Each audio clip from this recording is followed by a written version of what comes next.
काका, आप हमें छोड़कर क्यों चले गए?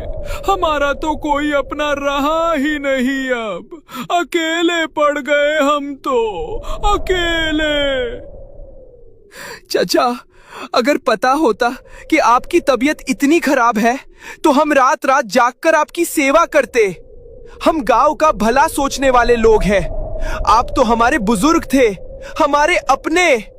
इन दोनों का इस तरह नाटक देख लोगों को लगता है कि सच ये दोनों बहुत अच्छे दिल के आदमी हैं।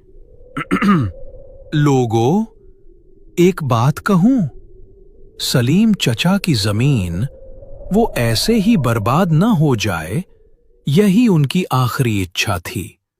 उन्होंने कई बार कहा था कि रामू बेटा, अगर मैं न रहा तो मेरी जमीन गांव के भले में लगाना। मैं गवाह हूं, चचा ने मुझसे भी यही कहा था कि जो भी अनाज निकले राज कार्य में लगे, गांव में किसी की भूख ना लगे। उनके घर की जिम्मेदारी रामू संभाले। आज हम चाचा का अंतिम संस्कार करेंगे उनकी आखिरी इच्छा के अनुसार, और उनकी जमीन का फैसला गांव की भलाई के लिए करेंगे। दोनों की बातों पर गांव वाले सहमत थे। कोई कुछ नहीं बोलता।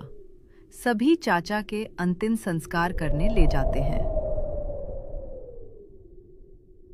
और फिर संस्कार होने के बाद सब घर जाते हैं।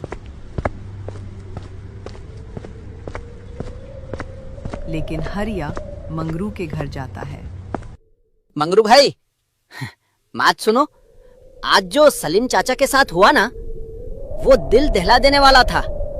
लोग डर में हैं, रो रहे हैं। तू तो मेरा दोस्त है, इसलिए समझाने आया हूं कि गलत राह मत पकड़ भाई।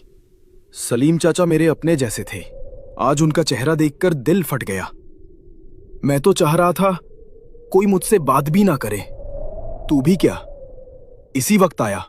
मंगरू, मैं बेवकूफ नहीं हूं। सुबह मैंने देखा था तू और रामू हंसते बोलते खेत की तरफ जा रहे थे।